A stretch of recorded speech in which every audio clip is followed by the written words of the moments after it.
Good morning, good afternoon, and good evening, wherever you might be joining from. I am HR Funk, and this is my firing line for Wednesday, September 17th, 2025. This is the online firearm show that is completely driven by you, your questions, and your comments. Otherwise, I would have PFC Chewy out on the infiltration course right now, working on his ability to move stealthily, which is something he needs a ton of improvement on. In any case, there has been a lot going on since the last firing line, which has now been probably about 3 weeks ago. And a lot going on in our country, a lot going on the channel. And I wanted to get this out today because I wanted to address some of these things. And also, I wanted to, as always, have a dialogue with a lot of you. We've got Chris 1911 who's in here already. Hopefully, more people are going to be joining soon. And I know that there was not much in the way of announcement going out today for the firing line. Part of that is just because I have been drop dead busy lately. And normally I try to put out a short a day or so, or at least several hours before I'm going to host a firing line. And that just did not happen yesterday. I have been on the range almost nonstop these last several days. And going back to the weekend, I had a bunch of stuff going on. So I just didn't get that short put out. So hopefully, for once, YouTube will get some announcements out to all of you, and I won't be sitting here talking to myself for the next hour. And we do have some other people joining in. Matt Lowry is here. Thanks for joining, Matt. And also Bill 1717. So lots of things going on, as I said, and I'll start with some of the things that have been happening here on the channel. If you missed it, on Monday, there was an out of schedule video release from the channel. It was a review of the new O-Sight K. If you didn't see that, go back and take a look at it, because not only is it a review of the O-Sight K, but I also think it's a pretty good video. I think it's fairly entertaining.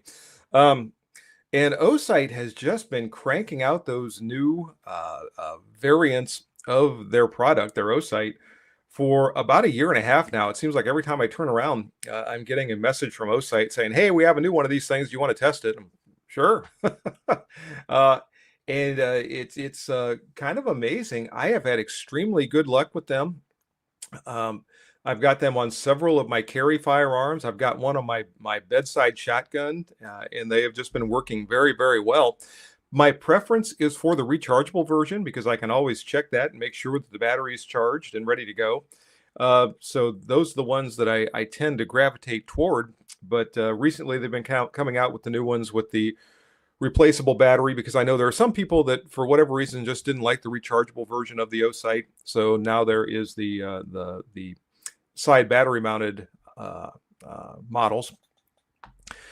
And I know when the O-Sights first came out, there were some negative reviews. There was at least one of them where the individual who made the video essentially stated at the beginning he was going to try to break it. He was going to do everything he could do to break it, and he managed to succeed, which did not strike me as really much of a test. That was just a demonstration that you can break something if you set out trying to break it. And I know there was another one. I forget who did this, but they had a handgun that the O-Sight was mounted to, and you could see that it was ejecting cartridge cases that were coming back and striking the O-Sight on the lens, and eventually the lens broke. And that's another one that I don't know how you can put that on the sight itself. That's an issue with the pistol, and probably would have happened with a lot of other optics as well. So anyway, that's, I guess, it for my talk about the O-Sights. Like I said, I've had good luck with them. Check out that video from Monday. There is a sale that's going on right now. And in that video for the O-Sight K, there's information in the description section of the video that tells you all about the sale if you want to pick one up and save a few bucks. I also had the review, or the side-by-side comparison between the Athlon Rangecraft and the Garmin Zero chronographs.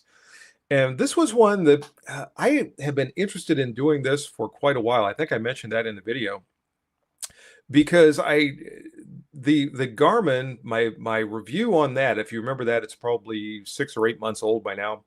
I approached it from the perspective of, is it worth the price? Is it worth, at that time, they were $600. They've come down about $50 at this juncture.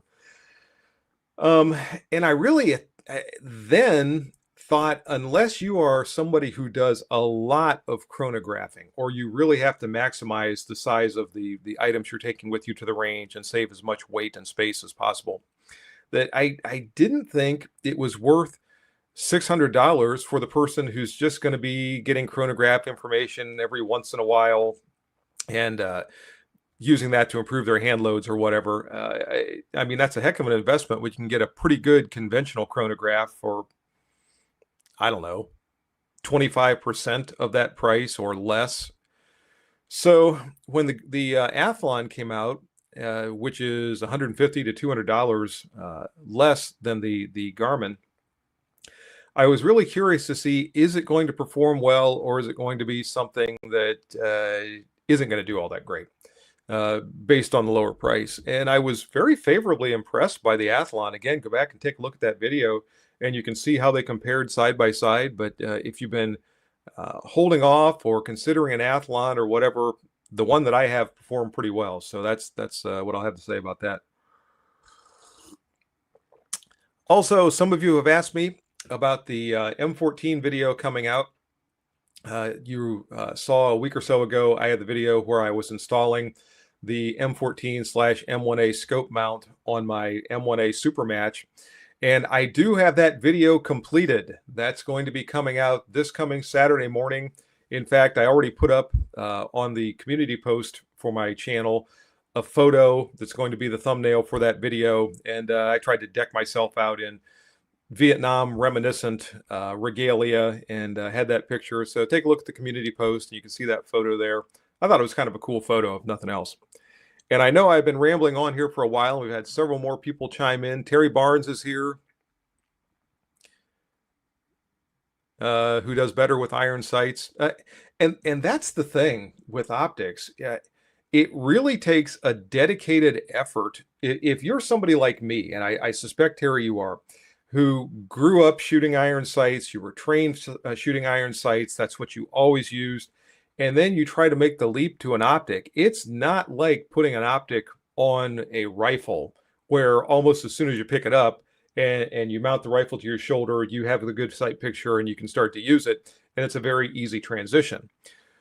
That's not the case with handguns. You really have to work on that presentation and get used to bringing the handgun up so that you're bringing the optic into your line of sight. And it's not the same as doing it with iron sights. And depending upon who you are and how long you work and how much effort you put into it, it can take a long time. Really, it's taken me years. I started out working, I don't know, 2017, 2018, something like that. Maybe it's a little bit later. Maybe it's more like 2020. With an optic on my duty pistol. I was still working as chief of police then. And I mounted a Leupold Delta Point Pro on my Smith & Wesson M&P pistol that I was using then. And I started working with it and working with it and working with it. And I got to where I was feeling okay, but I was still faster with iron sights at relatively close distances. Now, the real advantage with an optic comes when you're shooting at more extended distances. When I'm back 15 yards, 25 yards, and I can take a little bit more time with my shots, then the optic really shows a lot of benefit there. But at the closer ranges, when you're up in the 7 yards, 10 yards, something like that, I am just now, after working for 5 or 6 years with optics, to where I feel like I'm about as fast with the optic as I am with the irons. And when I come back out of recoil, usually I'm picking up my reticle again, and I'm able to squeeze off a shot pretty rapidly. And I'll tell you too, some of this depends upon the optic that you're using. If you're using a small carry style optic, the RMSC footprint type optics, they are more difficult to pick up quickly, either in your initial presentation or coming out of recoil, than if you have some of the larger full-size RMR style optics. And this is one of the things I really like about the full-size O sights, because they have that very large window and it's very easy to see that. That's also why I tend to prefer the circle dot style reticles, because even if you have a presentation or you come out of recoil and it's not absolutely perfect, you can usually see some part of that larger circle and make a quick adjustment, and you're able to squeeze off your next shot very rapidly. So yeah, it is not at all an easy transition, and anyone who tells you otherwise either started out very early with an optic, or they just didn't spend a lot of time shooting with iron sights and really developing their skills. Uh, trying to figure out how to say the Polydactyl Productions. Yeah, they were $600 to start with. The Garmin's, they've come down now to about 550, and it's 550 everywhere. I suspect Garmin is one of these companies that sends out the information to their retailers and says this is the price that you can charge. You can't go any lower than this. So, and with the Athlon, I don't see that happening. I see a little bit of variation on it. I know when I was recording the video, I checked Optics Planet, and they had, I think, the least expensive price. It was down in the $350 range for the Athlon. Oh, by the way, I misspoke apparently in that video. I said that my discount code was, you could use that if you purchase the Athlon from Optics Planet. And I had a couple of viewers come back to me and say that it wasn't working. Turns out that I guess since that's on sale, they don't apply discount codes to the sale items, except apparently there was one YouTube channel that has some kind of a special deal with either Athlon or Optics Planet, and their discount code applies. So mine doesn't. I apparently not influential enough or whatever to have my my code apply, but still the Optics Planet price is pretty good if you're looking for an Athlon chronograph. Good morning to you, Jeff Tim. And as always, Jeff, my pleasure. Good morning, Corpus Biker from South Texas. And wow, quiet group this morning. What else do we have going on? I've got a great video that's in the works right now. In fact, I'm hoping to get it completed today. And this is going to be a comparison video between a lot of the Tizosh 1911 style handguns that I have in my collection. I know some of you asked me after I produced the Musoc video whether I liked the Musoc better than I liked the Tizosh Raider. And so I'm exploring that in this video. It's a lot of fun. I was in the mood to do some 1911 shooting. So that's one of the things that I was spending a lot of time on the range working on the last few days. And I have all the video recording done, and I've got the editing about halfway done. That's probably going to take me several more hours today, but I'll get that taken care of. And that's probably going to be up within the next week or so. So all of you 1911 fans out there will have that to look forward to. Scott from South Carolina, I'm glad you made it. Glad you caught this one.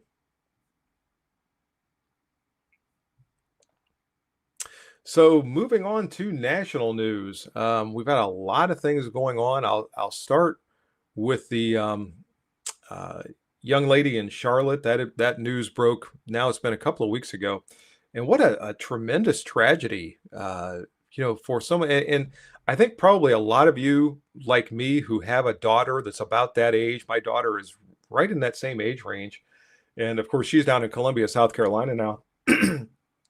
And I can see her doing something like that. I don't think she often takes a bus or a train or anything like that. But if she did, or just, walking into a restaurant or walking into whatever and sitting down and, looking at her phone and texting her boyfriend or whatever, I could see something like that happening very easily. And as I said, a lot of you dads out there probably think the same thing. And just awful to think that we are at the point in our society and have been for a while now, where people will just randomly attack someone, a complete stranger, didn't do anything to them. There's no dispute, no advance warning, no nothing else. And then just all of a sudden we have that sort of a horrific circumstance. And I know this is one of the things, it's been touched on by other folks on YouTube with the question, I guess, as to, if you are present on the scene of something like that, do you intervene or do you not? I know for myself, I would not be able to not intervene. Now, I suppose I need to take a step or two back from that and say, if you're in a circumstance where you know everything that's going on, I'm not talking about you are walking through an alley behind a bar and you see two people fighting and somebody pulls out a knife and is about to stab the other person, and all of a sudden you draw down and drop that person because you don't know who's the aggressor, you don't know who's the defender, you don't know anything else. I would not recommend necessarily taking an action in a circumstance like that. But if you're sitting on a bus, train, something like that, and somebody is riding, and all of a sudden another person gets on and sits down, and obviously there's no dispute or anything that leads up to it or anything else, that's a circumstance where I would have a hard time not trying to intervene in that and stop someone from being seriously injured or killed if it was possible. Again, not suggesting anyone else do that. I'm just talking about myself personally. And if you have any thoughts on that type of a thing, by all means, let me know. Jump into the comments here and share those thoughts with me. Polydactyl Productions, public transportation is just not safe. No, and we look at obviously this tends to be in the larger urban areas, whether we're talking about subways or buses or whatever. The hell, even the Uber and Lyft type services aren't 100% safe. We've seen some incidents in places like that.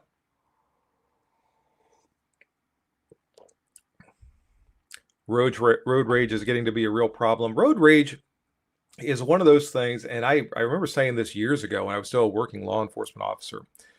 Uh, I, people would talk about the problem of road rage or the issue of road rage or what. Road rage, in my estimation, is nothing other than, how do I say this in polite conversation? Idiotic people acting like idiots. If you have no more self-control, or your self-control is lacking to the point where if somebody cuts you off in traffic or does whatever, and the only thing you can do is jump out of your car and run up and start beating on their car and yelling and screaming at them or whatever.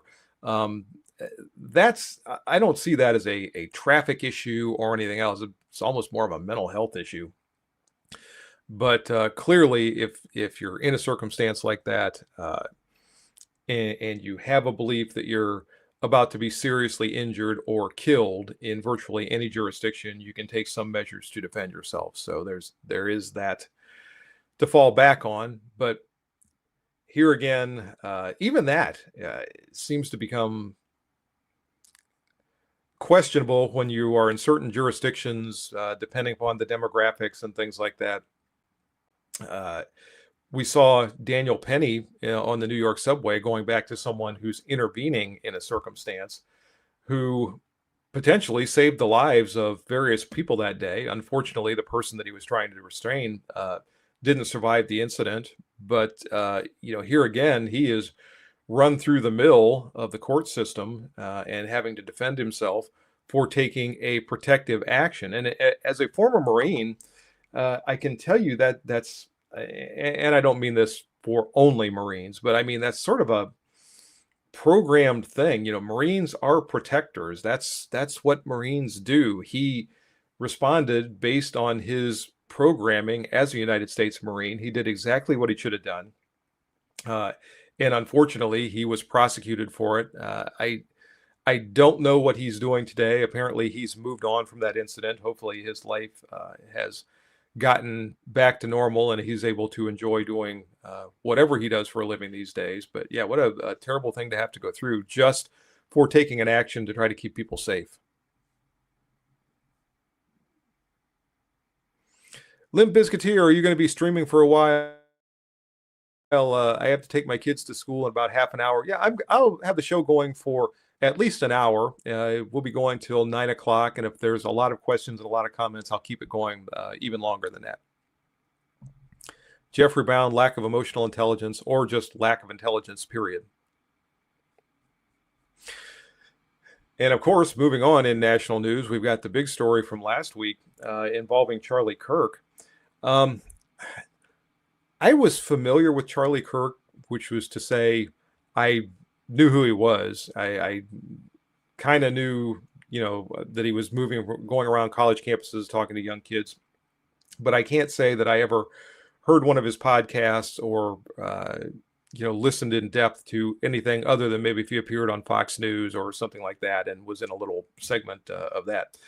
But here again, we've got somebody who was speaking about political issues and was killed for voicing their opinion or his opinion on political issues. And it's mind-boggling to me that in the United States of America, where political speech and freedom to speak however you want to about political issues is one of the founding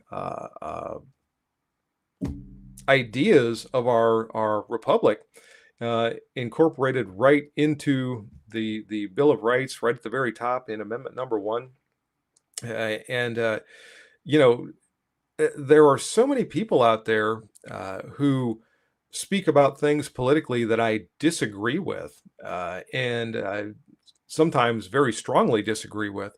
But even so, if they are speaking politically, I would defend their ability to be able to say what they're saying, even though I don't agree with it. That idea that someone is saying something politically that you don't agree with, so you can use some violence to silence them, is unthinkable. And again, we see another tragedy that comes about because of this divide that we have in our country these days.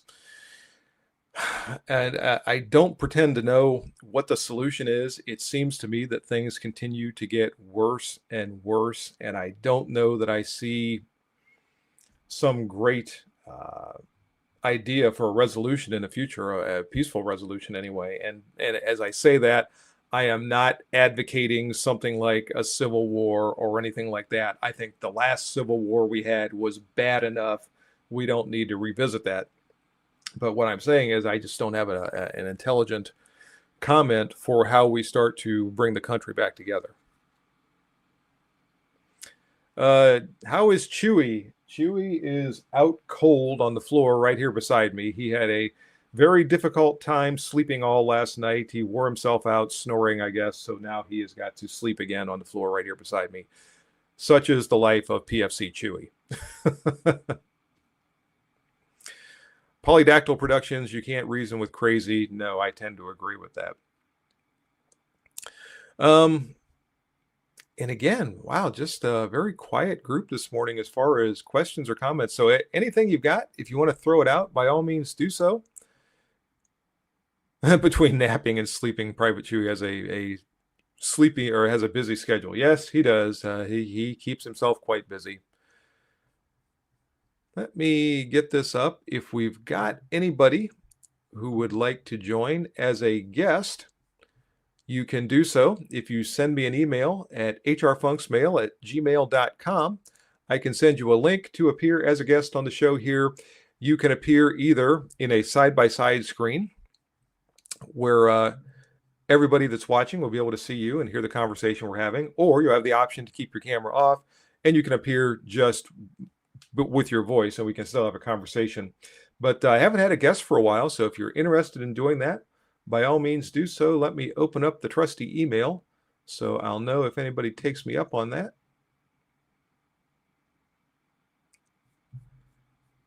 And let's get things situated here. Of course, my email is now going to run and show me all of the emails that come in overnight on all the things that I don't care about.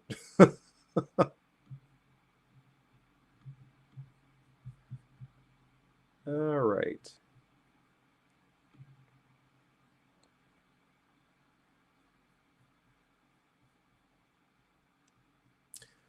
Limp Bizkit, I'd be more active, but I'm getting my kids around. Yeah, I get that. I remember those days well of having to get everybody ready and out the door and to the school or to the bus or wherever, and yeah, making that run back and forth.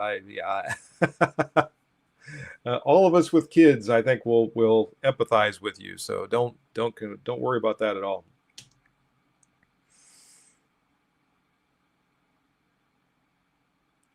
Will I am open carry in Florida. I support but would not do it. I saw that something about that in the news within the last few days that open carry has now been approved in Florida. So that's good. So all of you down there in Florida, if you wish to open carry, that's been put to rest. Here in Ohio, that's never really been an issue. Open carry has been legal forever. Now, obviously, there are certain places you can't carry a firearm into, but just walking down the street, down the sidewalk, whatever, if you're on public property and not private property, and even on private property, if it's approved by the property owner, it's fine. And for some reason, I am getting a phone call when I should not be getting a phone call, so I'm going to decline that. But yeah, I know there are states out there where that does present an issue. And I can remember when I was working, still working the street, periodically we would get calls. And of course, this is rural Ohio, so we've got hunters, we've got people with firearms going to ranges. You know, it's very common for people to lawfully have firearms out to do whatever they're lawfully doing with them. But we get calls about somebody walking down the sidewalk carrying a firearm, or doing this or doing that carrying a firearm. Now, I'm speaking for Ohio, so if you live in another jurisdiction, don't assume this is the same where you live. I don't want to get anybody in trouble.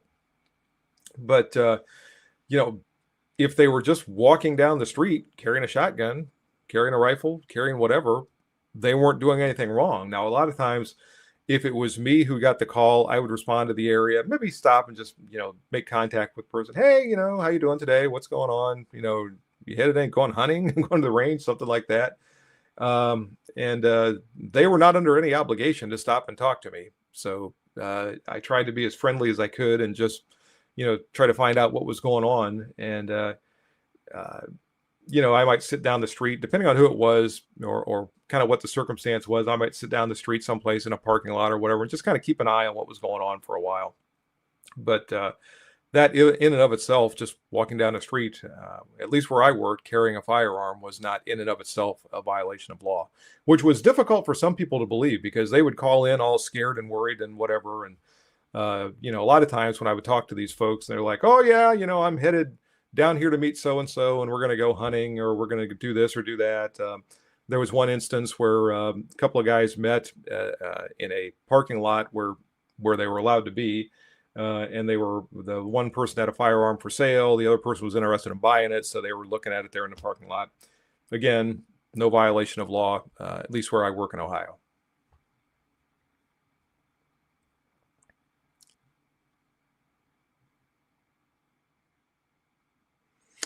Limb Biscuiteer, again, I get that. My sister also has Downs. In fact, I'm going to be seeing her later today. Today is her birthday, so I'm going to pick her up and take her out for her birthday and try to find a nice gift for her somewhere. Corpus Biker, any thoughts on the different Glock chassis? Seem to want a bunch of the Gen 3. I assume you mean the entire grip frames. Not really. I'm just not conversant enough in Glock accessories to be able to give you an opinion one way or the other. Bill 1717, have a great time on the range. One nice thing, we have had beautiful weather here the last 2 or 3 weeks. It's been sunny, it's been warm. So I have been spending a lot of time on the range. Probably out of the last 10 days, I've been on the range, at least 7 of those.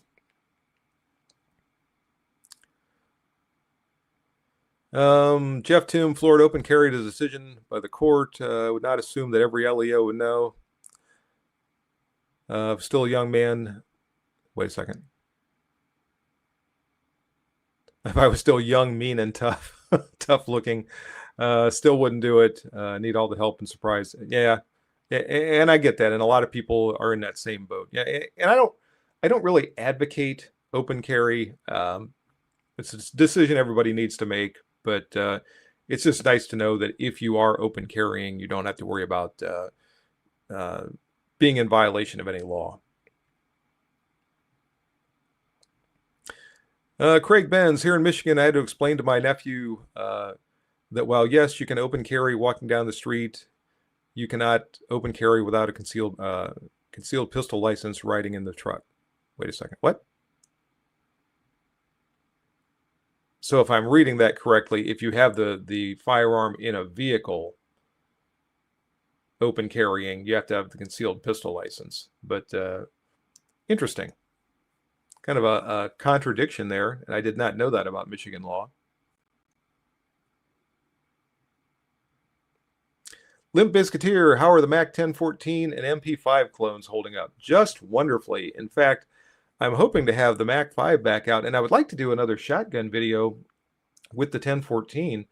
Um, and I'm just trying to come up with a good premise for it, which is always one of the things there's a lot of my firearms I like to shoot, and I would like to be out more with them, but trying to come up with a video premise that's going to be interesting to all of you and not just me going out, hey, I got my shotgun out on the range again, and I'm going to crank off some rounds out of it, and I hope you like hearing it go bang.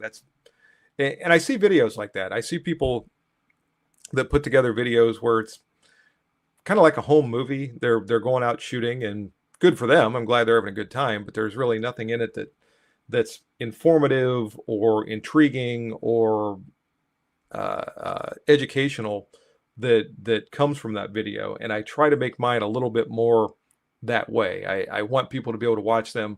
I want them to be entertaining, but I also want people to come away with them thinking that they got some good, useful information out of that.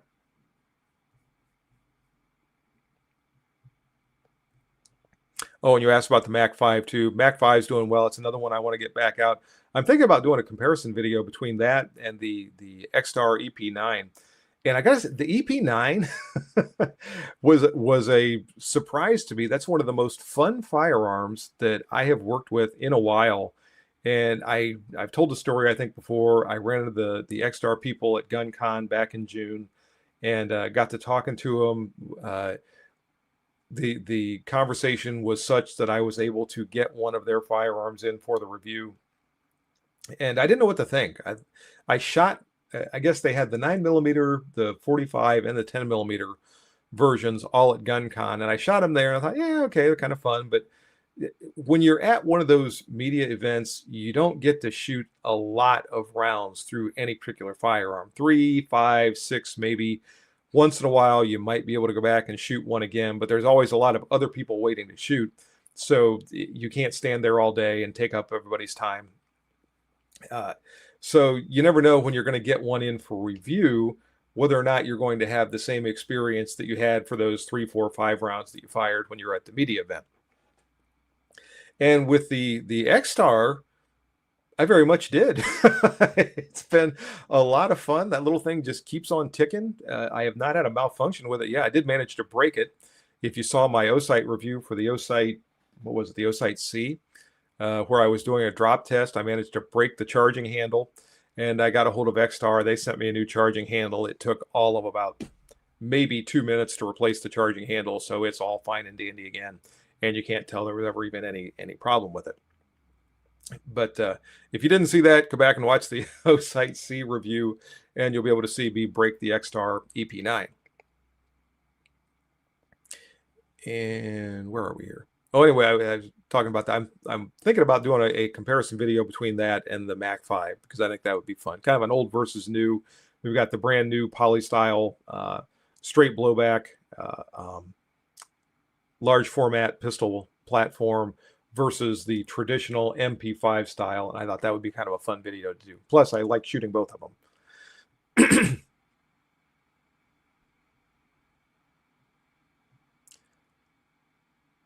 Polydactyl Productions. Oh, wait a second.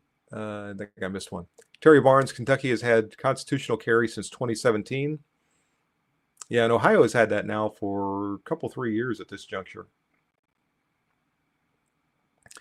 Glock is supposedly ceasing Gen 3 production. This will remove Glocks from the purchase in California, as it's the only version on the approved pistol list.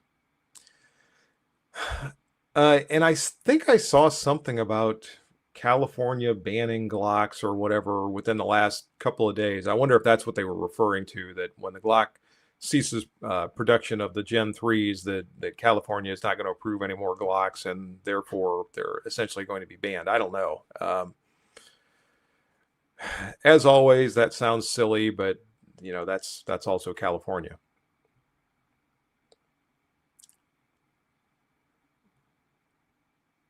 Craig Benz, if that's directed to me, yes, I read. Limp Biscuiteer, been eyeing the shotgun because I don't have a 12 gauge. I've only got some 20 gauges. I've been looking at the Mac 2 or the Cimarron 1887. A lot of that just depends, I guess, on what you want to use that shotgun for.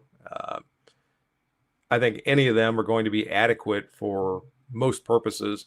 I like the 1014. I haven't shot a Mac 2, so I can't really speak to that. But I've seen some pretty favorable reviews of them. So far, the Mac firearms that I have used, which is now, I guess, 3. I've got the Mac 5, I've got the 1014, and I now have the Mac Musoc, which is actually built by Tizosh, but it's branded as a Mac firearm. But all of them have been very good firearms. I have not had any issues with them.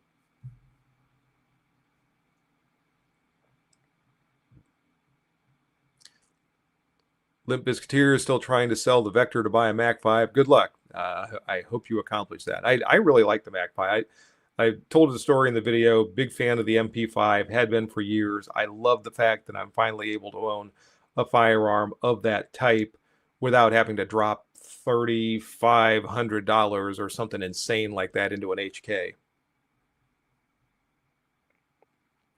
Jeffrey Brown, how are you liking the RXM now that you've done many red dot reviews? You originally felt about 50, yeah, about so about the fire.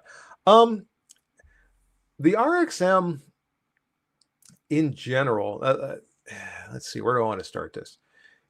It has been an extremely reliable pistol. The only issue I have ever had with the RXM is not the RXM's fault. I want to stress that. With some magazines, when I shoot it, if you see me using the Ransom multi-caliber steady rest when I'm doing the accuracy test, and I'm pressing down on that pad that's on top of the rest, sometimes it will over-insert the magazine into the magazine well. And when there's one round, the last round coming out of the magazine, when I fire the next to the last round and there's one round still left to chamber, because the magazine is over-inserted, the follower will engage the magazine stop and cause the slide to lock back with that final round still in the magazine. I don't consider that a pistol malfunction. That's just an issue based on the way I'm shooting it. When I'm shooting it the way you normally would shoot, standing, shooting, doing all the different things that I do, there has never, ever been a cycling issue with the RXM. So kudos to Ruger. They did a good job with the design. It is, in my estimation, extremely reliable. The accuracy that I was getting from the factory barrel with the RXM bugged me, because it seemed like with heavier bullets, if I was shooting 147 grain 9mm ammo, the accuracy was pretty decent. But if I was shooting 124 grain or 115 grain, those groups opened up to the point that it was just bugging me. And I felt like the optics that I was reviewing, and if you recall, I got that pistol specifically to be able to review optics because it's got the optic mounting platform that allows to move the little, I forget what they call it, the little pins around, so you can use either an RMR or an RXM or a loophole delta point footprint, all different kinds of optic with no optic mounting plate. So I really like that. That's another aspect of the pistol that I cannot overstate how good I think that particular design feature is. But moving back to the accuracy, I was concerned that the accuracy I was getting, and I don't shoot a lot of 147 grain ammo. In fact, I tend to stick with the 124 grain 9mm. That's the one that I like the most. And I was afraid that it was going to start to make the optics look like they were lacking accuracy when it was actually just the pistol didn't like those lighter bullets. So I got that Tribe Defense match barrel, which dropped in. It's a Glock Gen 3 replacement barrel. And that really significantly tightened up the groups to the point that it kind of surprised me. I didn't know how much to expect. And it probably, I'll bet it shrank the groups to about half the size that they had been with the original factory barrel. So that was a nice upgrade. It's something I wish I hadn't had to do. I wish Ruger would have had a better barrel with those pistols when they produced them, but it was a pretty easy fix. And I think that barrel, I got it on sale from Optics Planet for like $60, so didn't cost much, and it was a great accuracy improvement. The grip module made by Magpul, I'm kind of lukewarm too. It's okay. It's better than a Glock as far as the way it fits my hand, as far as the grip angle is hugely better in terms of the grip angle. Um, but it's just okay. It doesn't blow me away. For what I use the RXM for, it works very, very well. And some people have asked me why I didn't get a Springfield Echelon, because it also has an interchangeable mounting system that uses or will allow the use of all different kinds of optics. And the reason is because the Springfield Echelon cost about twice as much as the RXM, and I didn't want to spend twice as much for a handgun that I was going to be freezing and spraying with water and dropping on all kinds of different surfaces and things like that. I thought if I'm going to get a handgun that I'm going to be abusing, then I want to get the least expensive one that I can. And as far as that goes, as many times as I have frozen that pistol, as many times as it has been exposed to water, as many times as it has been dropped, and whatever other crazy things I've come up with to do with it over time, it really doesn't even, I don't think, have a blemish on the finish. I'd have to look close. I don't think there's anything on there. I wish I could grab it. It's in the safe behind me. And I'd like to show all of you. The only thing I've noticed, and I know this comes directly from the water tests that I've done with the optics and water seeping its way in underneath, I'm starting to get a little bit of rust on the top of the slide underneath the optic in the places where the screw holes are and those little pins that move around and everything. I'm starting to get a little bit of rust on there. And I've tried to wipe it down with some oil and some other things, but that's really the only sign of any damage or any thing that you can see from all the tests that I've done, which I don't even know how many I've done with it now, probably a dozen, I don't know, more than that. And that's the only thing you can see on it is that little bit of rust. So all in all, the RXM, for what it is and for the price of that pistol, I think is a pretty good buy. Just understand you're not going to get a match grade pistol. The other thing that is just okay is the trigger. It's not a Canic trigger. It's not a Volta trigger. It's nothing like that. It's a little better than your average Glock, but you're not going to get that thing and try the trigger and think, wow, this is really a great trigger. So keep that in mind too. That's another thing. I've thought about changing the trigger only because that's another one of those things that might improve the accuracy when I'm looking at conducting optics reviews. I haven't done it yet. I might not. I really don't like the idea of putting a different trigger in it, but I might. So that's my thoughts on the RXM.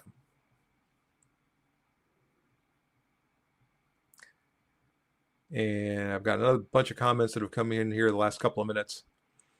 Will I am. I saw your video on the Ruger I guess the Ruger RXM. Got the impression that you were impressed with it. Considering it over a real Glock, do you have and yeah, I've just gone on for probably the last 5 minutes talking about the RXM. I like the RXM better than the Glock, primarily because I like the grip angle better. I like that optic mounting system better. The trigger, as I said, is a little bit better, and the reliability has been very good. Now, will it last as long as a Glock? I have no idea. Ask me in 10 years or so.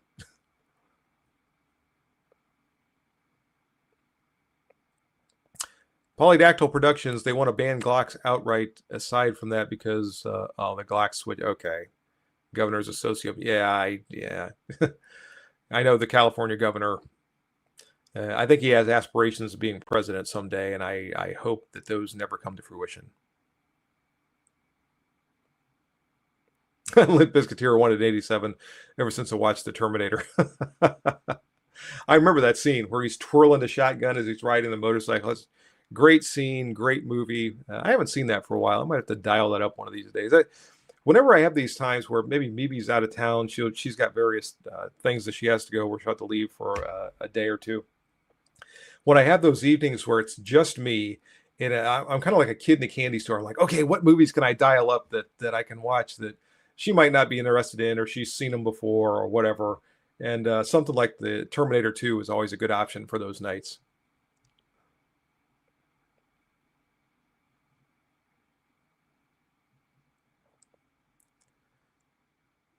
Jeffrey Brown, like Tribe Defense. The Tribe Defense products that I've tried have been pretty darn good. No Shield Gun Reviews. Glad you joined us. Thanks.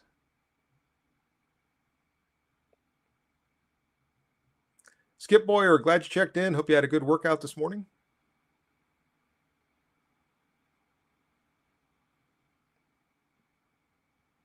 Will I Am, the RXM plus add-ons will equal the price of a Glock. No, actually, the only thing I've added to it has just been that barrel, and that's still coming in probably 100, 150 bucks less than a comparable Glock.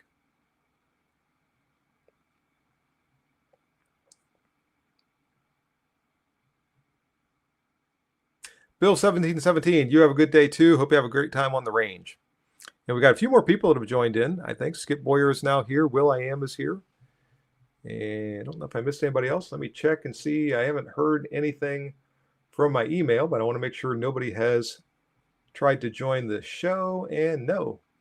Again, if anybody wants to join as a guest, you can send me an email to hrfunksmail@gmail.com. I'll send you a link. You can join as a guest. If you join with your camera on, everybody in the world will potentially be able to see you. So keep that in mind with however you might be clad or not clad at the time the camera goes live. I would hate that to blur anybody out. Oh, Skip, you do not.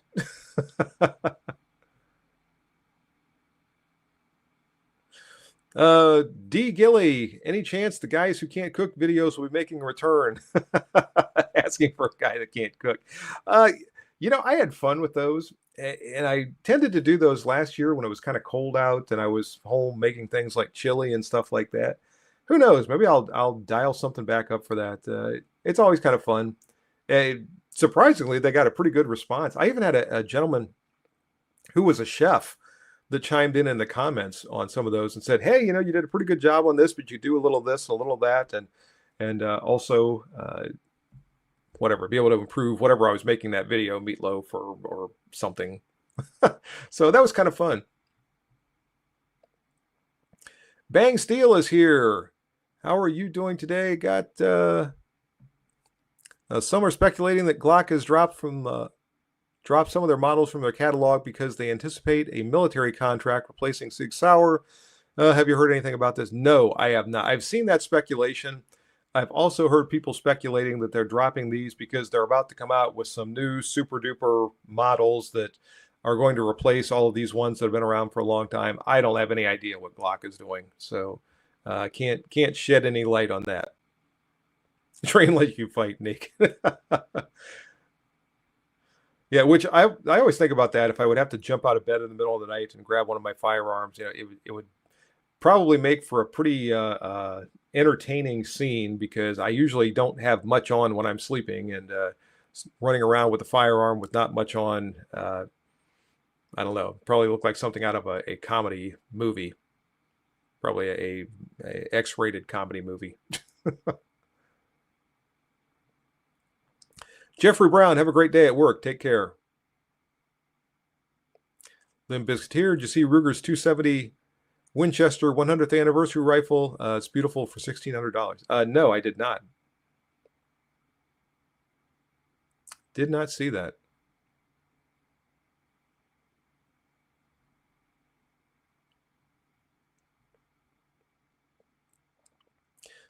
Will I Am, I would join, but my hair is a mess. Having a bad hair day. I get that, Will. Randy Chavez, hey, HR Funk, what kind of bullets does Hot Munitions use in their ammo? Bought a bunch of the 38 Super 115 grain. They source different bullets from different manufacturers depending upon the cartridge they're loading. And I don't remember what they used in the 38 Super. I think at least at one time they were using Hornady XTPs in their defensive loads, and I'm sorry, I don't know what else. If you call them, they'll probably share that information with you, but I just don't know off the top of my head. I know for some of the match ammo that I was testing with the 308s, they were using the Sierra Match King bullets, and that performed very well. You'll get to see some of those again in this upcoming M14 video that I was talking about a little while ago. But like I said, they use different manufacturer bullets for different cartridges they're loading. That's the best I can tell you, I guess.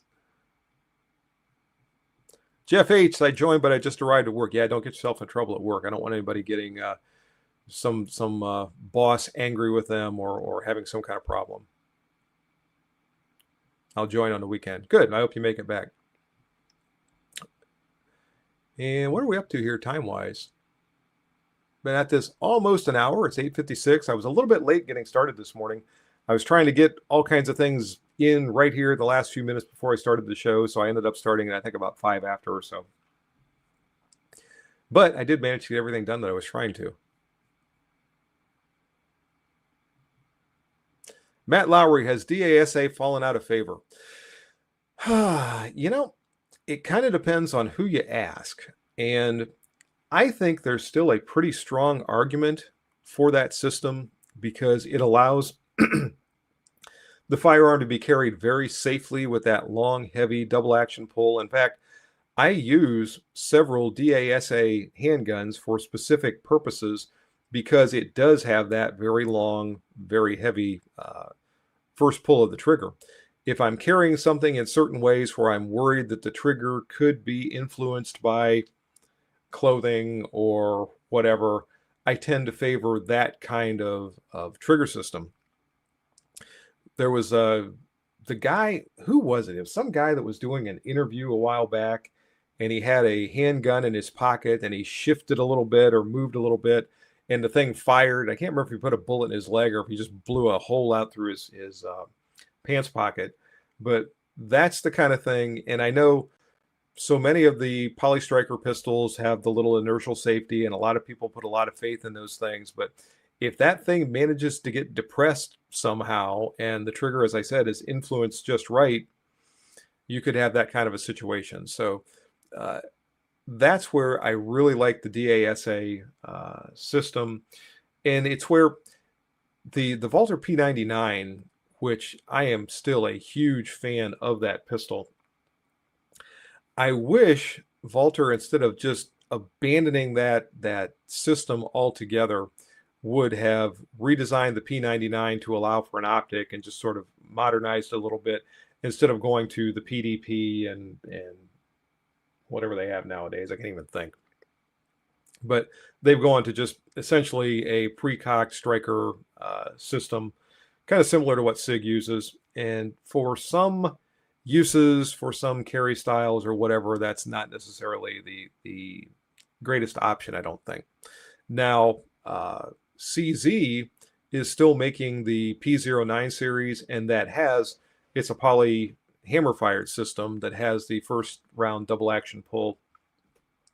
And I have been wanting to get a P09 Nocturne in for a test for probably 6 or 9 months now, something like that. And every time I see one, I don't have the right combination of available funds and whatever else. I'm probably going to end up having to trade something in order to get one. I've been hoping Hop Armament would get one in that I could borrow from them, but so far that hasn't happened either. But if I can get my hands on one of those, I would really like to try that system out because I think it's about the last one. Is HK still making the P30? I think that had a system like that too, but I tried one of those a while back and I wasn't crazy about their system. But if I can get one of the P09s, I'd really like to try one.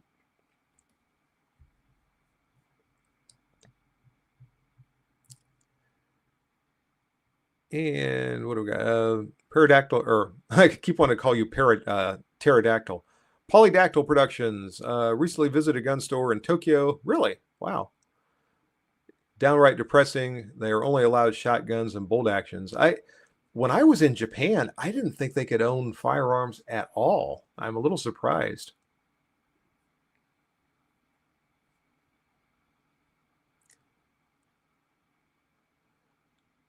And I'm skipping down through here. Some of you guys are talking back and forth with each other. I'm looking for the next comment directed at me.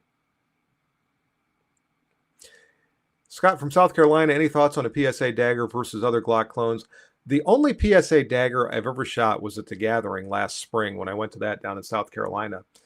It shot well, but as I said a little while ago, I only got to shoot, 5, 6 rounds through it, something like that. So I couldn't really shoot it enough to give you any sort of a real opinion on it.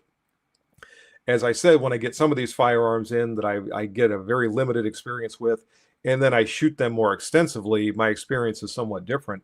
And the best example of that was the recent CC9, the HK CC9 that I reviewed. When I shot that at GunCon, I thought, wow, this little thing is fantastic.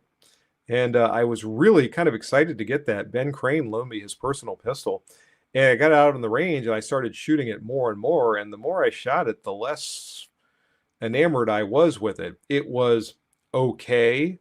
But here again, for the price and the development that went into that from HK and sort of my level of expectation going into that review, I came away thinking, I like a lot of my other firearms. I like my Springfield Armory Hellcat better. I like my IWI Masada better. I like a lot of the other handguns that I have tested in recent times, the compact handguns, better than I liked that CC9. And for the price of those things, I thought you could get as good or better performance and not spend nearly as much money. So again, I can't really say anything about the dagger with what limited experience I've had with it.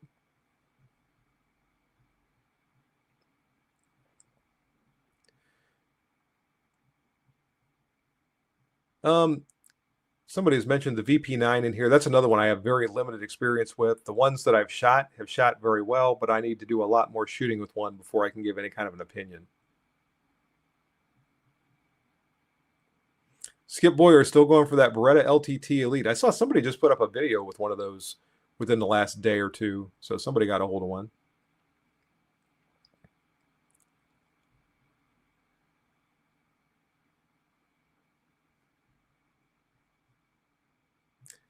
Marv Turner, my Smith & Wesson Model 27 came from Japan. What? My brother bought it cheap because the Japanese were not allowed to own handguns. I'm curious about that, Marv. Marv/Scott. Was that purchased from a military PX or something like that? I suspect that's been quite a while ago and not something recently.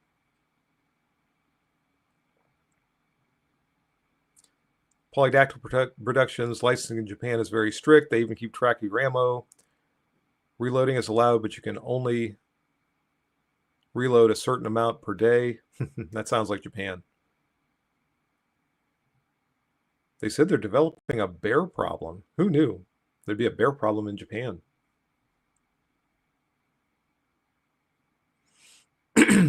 Marv Turner rented a VP9 recently, liked it, but not going to buy one. Yeah, that's a lot of the Poly Striker pistols, there's so little difference in them. If I compare something like a VP9 to a Masada, to a Glock, to a Canik, to a whatever, name the pistol, there's not much difference. And some of it comes down to personal preference. Some of it comes down to things like grip contour and the type of trigger and the sights and things like that.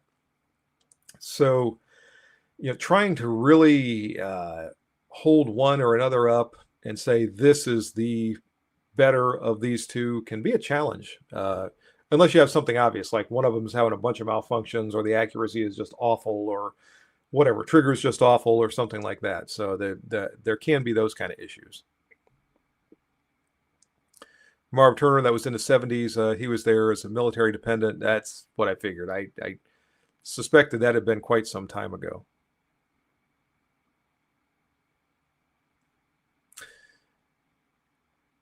Master of Disaster. I had to figure out how to say that. Good morning from Covington, Georgia. What are your thoughts on the 632 UC 32 H&R, and Semper Fi to you? I've got the 432. I've not shot the 632, and I really, really like the 432. It's actually the 432 titanium ultimate carry, and that particular firearm has been my most carried firearm over the course of the last several months. I'm losing my voice for some reason.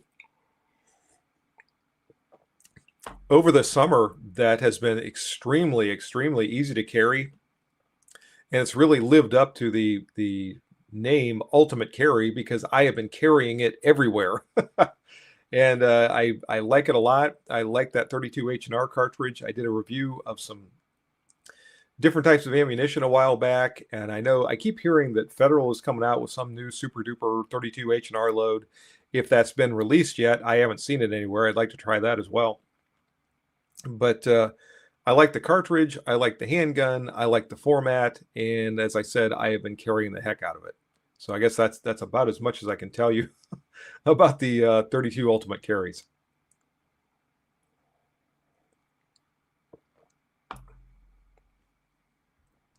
And we got 38 people in here at the moment. I don't know what the high water mark was today, but this is pretty good for a Wednesday morning. And I've been preparing this for a while. The video production, the way it's worked out lately with the video going live on Monday with the O-Site review, I knew I was going to have that. And whenever I have to throw an extra one in like that, I have to produce the video, even though it's being aired outside of the regular production schedule. So it kind of impacts my ability to get things out at the normal times. And I thought I'll just do the firing line show today, which I've been wanting to do for a while anyway. And that will take the place of today's video. But Saturday, we'll be back up with a premiere video Saturday morning, 0800 Eastern Daylight Time. And if you want to join in the premiere chat, by all means do so. We always have a lively group in there, and everyone is always welcome.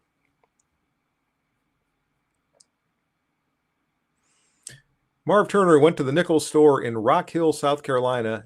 But really, I didn't know Nichols stores were around anymore. Or has this been some time ago? Anyway, went to the Nichols store in Rock Hill, South Carolina, just to buy an HKP-30 and came out with a CZ-457 rifle instead. Well, at least you got a nice rifle. Randy Chavez, the Federal Hydroshock 32 ACP. Now, this is not ACP. This would be 32 Magnum, 32 H&R Magnum. One heck of a salesperson.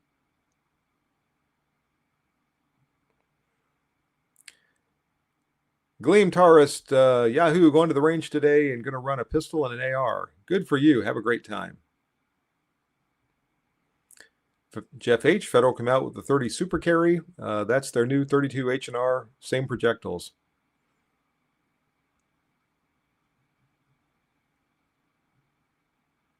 That was last Friday. Okay. Yeah, so apparently Nichols stores are still around down in the South. Nichols stores around here, it's, oh man, probably been at least 10 years and maybe more like 15 since the Nichols stores in this area closed. So I didn't even realize they were still around. I'm not entirely sure the ones in this area ever sold firearms.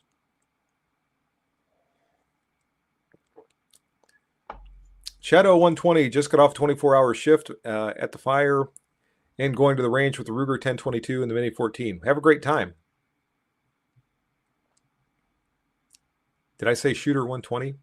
Hopefully I said that. Randy Chavez, believe the 32 Mag and 32 ACP came out at the same time. I'll have to try to run some of that stuff down then. I had not seen that yet. I know people have been telling me it was supposed to be released, and I just have not seen it. Don Fernando, let's see. It's Guten Morgen here. I have to remember my little teeny tiny bit of German I know. So I'm assuming Guten Tag is good day from Germany. Good day to you. Thank you for joining. Nichols store in South Carolina is just a gun store. Nothing but gun. Okay, I must not be the same chain. That Nichols stores around us were a group of department type stores. It was almost like a Kmart or a Walmart type store that were here, as I said, 10 or 15 years ago. So it must not be the same company. It must be something different. In Rock Hill, I have to keep an eye out for that. Whenever I go through that area, the one that always catches my attention as I'm driving down 77 is Cabela's. And I've stopped in that Cabela store once or twice just to look around and see what there is to see. As I recall, there's a Mexican restaurant right in that neighborhood too that I've stopped in a couple of times, Mimi and I. It's always a relief to finally get out of the Charlotte area, because for any of you driving through there, that the traffic going through Charlotte is a nightmare. And it doesn't even seem to matter what time it is. I think I went through there in the middle of the night one time, midnight, 1 in the morning, something like that. And it was so nice to be able to just drive through there. But if it's during the day at all, traffic is horrific. And what should be a 15 or 20-minute drive down 77 turns into an hour and 20 minutes or so. It's just awful. So sometimes when I hit the South Carolina line, I don't stop at that Cabela store. I just keep on going because I'm glad traffic is finally moving again.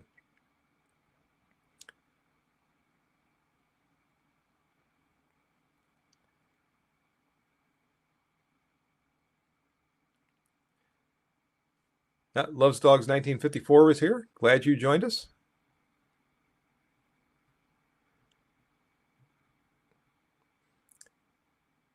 Exit 73 off of I-77. Okay, so it's a little ways down the highway, or down from the South Carolina line, because I think the first exit is 90 or 91 or something like that. I forget now. Right there where the amusement park is and all that.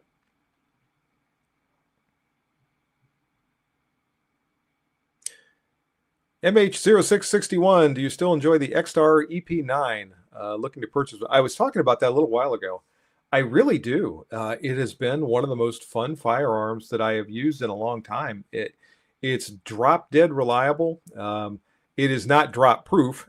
As I mentioned a while ago, I managed to break the one that I have doing a drop test when I reviewed the Osite C. If you go back and watch that video, you'll see that I was doing a drop test. Broke the charging handle. I got a hold of X-Star. They sent me a new charging handle. It took maybe a week for the charging handle to arrive, and it took maybe 2 minutes to replace the charging handle, and you can't tell there was ever anything wrong with it. But as far as just shooting the thing, it's been fantastic.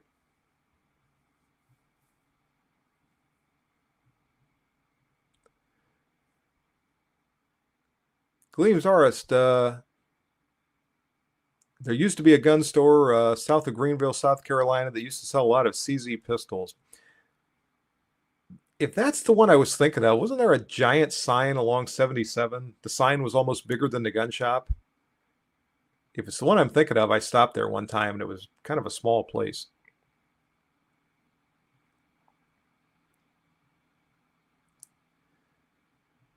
Scott from South Carolina. I don't think I've ever been to Florence. I've seen the signs for it, but I don't think I've ever been there.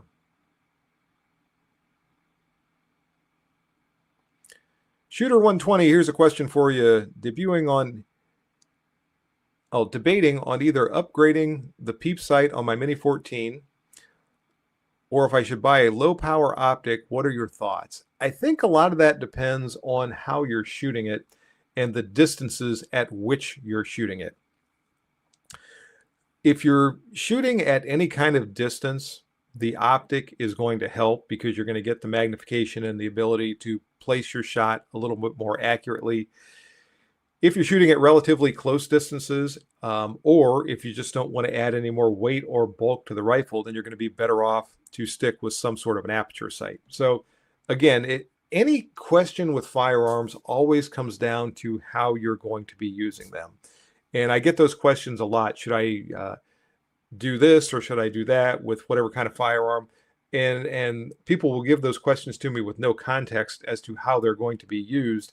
And I'm really not able to provide any advice one way or the other, because everything comes down to how that firearm is going to be used.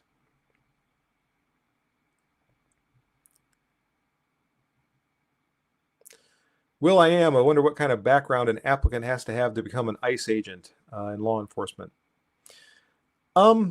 Probably the same as with any federal law enforcement organization. I take that back. The FBI, I think, has their own standards, but for a lot of the federal law enforcement agencies, it's Not much different than other law enforcement organizations as far as clean background, and I don't know if they have any age requirements or anything like that. Um, I don't know that. I don't know. I'd have to research that. I'm not sure about educational requirements for federal law enforcement. The FBI, I believe, at least at one time, you had to either have a law degree or a accounting degree to be able to get into the FBI, and they would also make exceptions for prior law enforcement experience and military and things like that. But for organizations outside of the FBI, I'm not sure. I guess I'd have to look into that.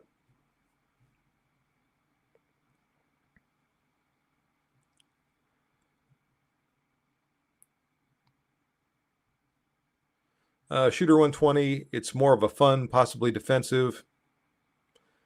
That sounds like probably relatively short distances. So unless you really want to invest in an optic, you're probably going to be, and depending on your vision, uh, you're probably going to be better off sticking with the aperture sights, I would say.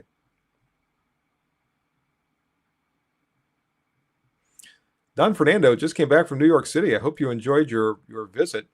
I have been to New York City exactly once in my life. That was about 3 years ago. In fact, it was just about this time of year. We were there over the Labor Day weekend, and this was during the COVID thing.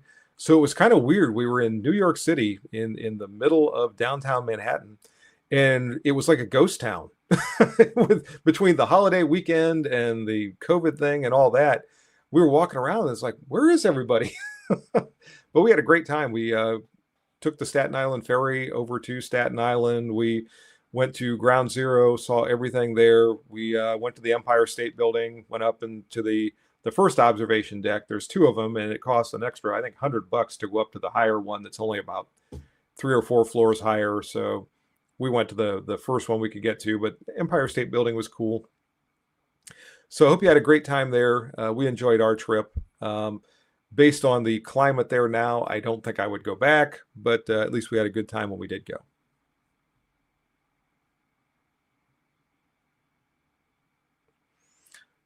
ICE is giving a $50,000 sign-up bonus. Holy smokes. Maybe I do need to look into that. Maybe they would make an exception for prior law enforcement. Wow. 29 Palms, are you still an active police officer? No, I am not. I retired from police work in 2021, and I took a job for a couple of years after that with a security firm out of the Cleveland area. And after that, I retired for good, and I am no longer in any kind of law enforcement capacity other than just being an old retired guy. What kind of patrol rifle did you carry? We had Smith M&P 15s for quite a while, and then toward the end of my career, when I was chief of police, we got a couple of Colts and some Rock Rivers that we were using. But generally, the M4 pattern rifles, so they were not really too manufacturer dependent. They were all basically the same platform.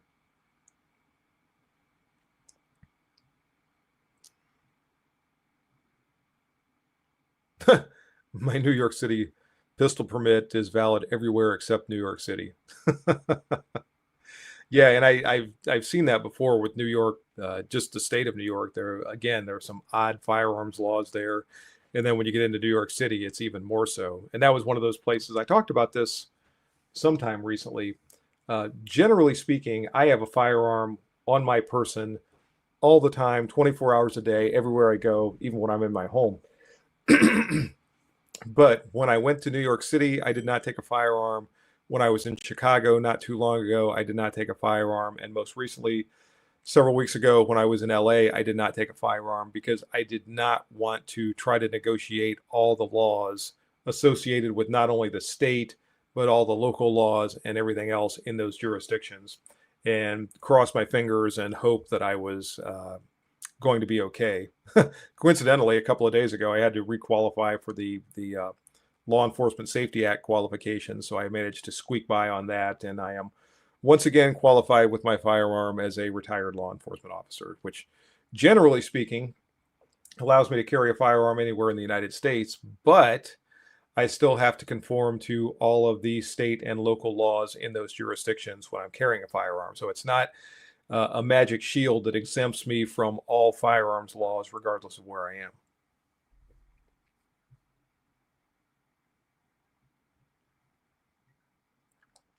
29 Palms, did you carry a backup pistol? Thank you for your service. You are most welcome. The honor was all mine. Working patrol, I carried a backup firearm all the time for, and depending on when it was, I carried different things. Early in my career, I had a J-frame revolver and an ankle holster. Later on, I moved to what was I carrying? Trying to search back through my memory now, but I had different firearms. I went to a pocket carry.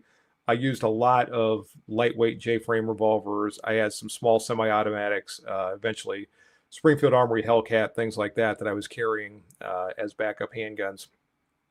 And as chief of police, I didn't carry a backup as often, but I wasn't working the street really in those days, at least not as often. So I tended not to carry a backup firearm in those days.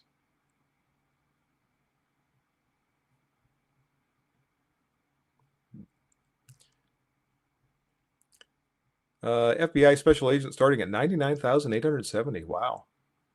Have to have a bachelor's degree or higher from a U.S. accredited college. And apparently they work 50-plus hour weeks. Okay. You could not tell that by the FBI agents I worked with. Now, I worked with some very good FBI agents, and they helped us out quite a bit. I have generally had pretty good experience with the FBI. I've had some so-so experience with some other federal law enforcement agencies.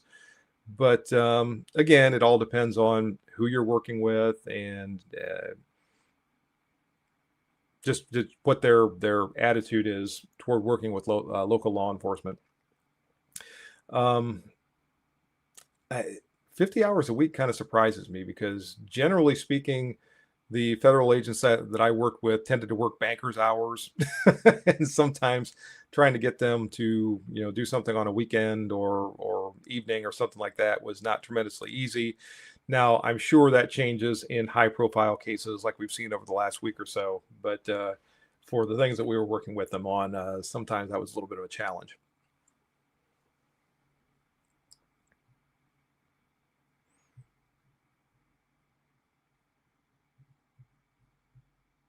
ICE doesn't require a college degree. Okay, good to know.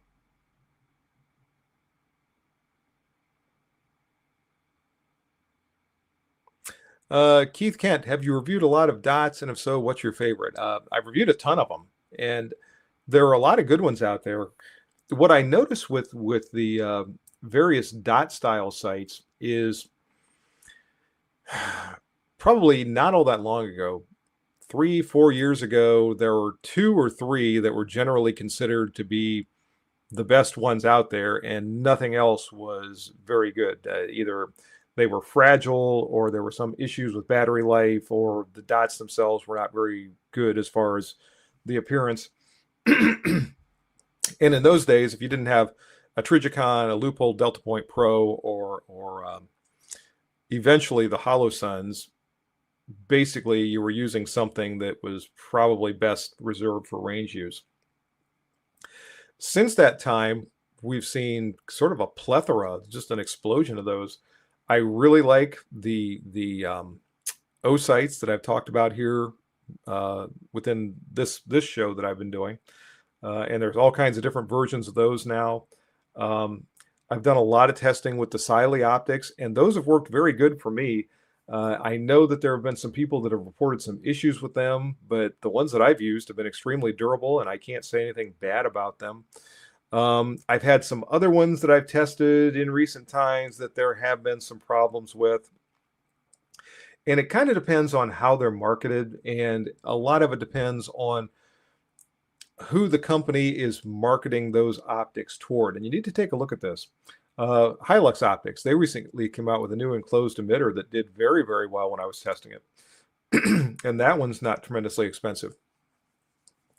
But if they're being marketed for sporting use, and the companies are imagining them being used on the range on nice sunny days, and not really exposed to a lot in terms of elements or harsh handling or whatever, generally speaking, the price is lower, and I would not necessarily recommend any of those for any kind of serious use.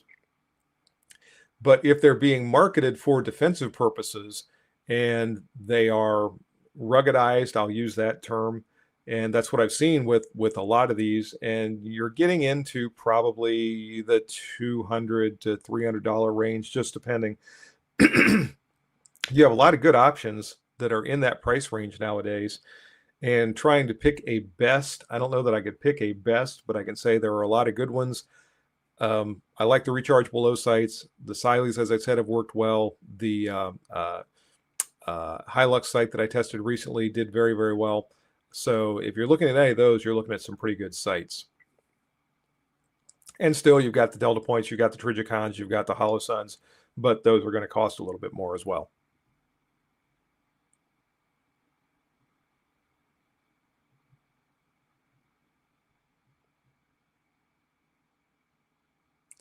Fafo Flunky still use Hilux red dots. Yes, I do. I just mentioned that a moment ago.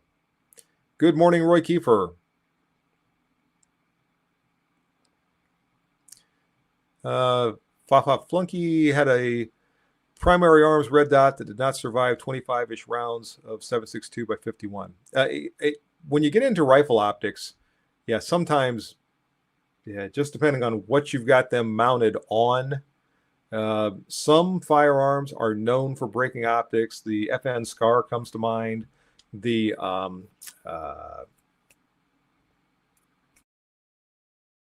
shoot, the FAL is another one that's kind of known for breaking optics. Other ones, you mount it on an AR 556 chambered rifle, chances are they're not going to have too much trouble because there's just not that much recoil. So that has a bearing. Like I said, a lot of people will mount them on, say, a 50 BMG or something like that, manufacturers, to test them. So if something's been tested to that level of recoil, or 332 or 338 Lapua, something like that, chances are it's going to survive pretty well. But again, it depends somewhat on what you're mounting it on.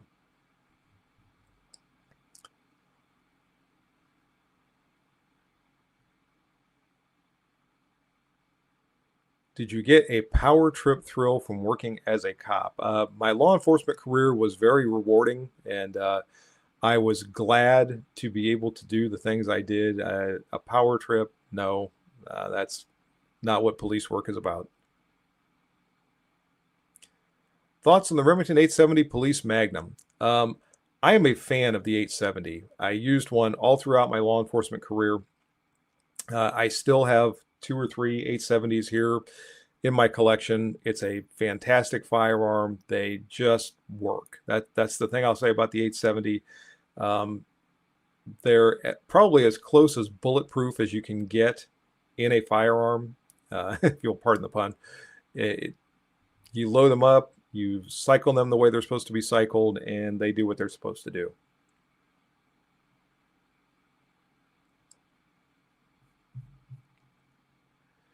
All right, gang, we have been at this for about an hour and a half, and as I said, I have got to take my sister out for her birthday today, so I'm going to have to start making my way out of here and start getting ready to go pick her up.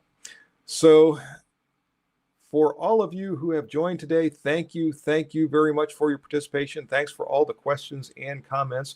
We'll do this again soon. For all of you who make comments to the videos, watch the videos, participate in the chat, thank you very much for almost 13 years now worth of support. I appreciate it greatly, and a special thanks, as always, goes out to my channel members. That monthly contribution you make absolutely helps out. Thank you. I'm always at a loss for how to express my gratitude for those of you who actually make a monetary contribution to the channel to help support what I do here. So thank you very much, everyone. Have a great day. Have a wonderful rest of the week, and I hope to see you all on Saturday for the premiere video. For now, Bye-bye and good shooting until next time.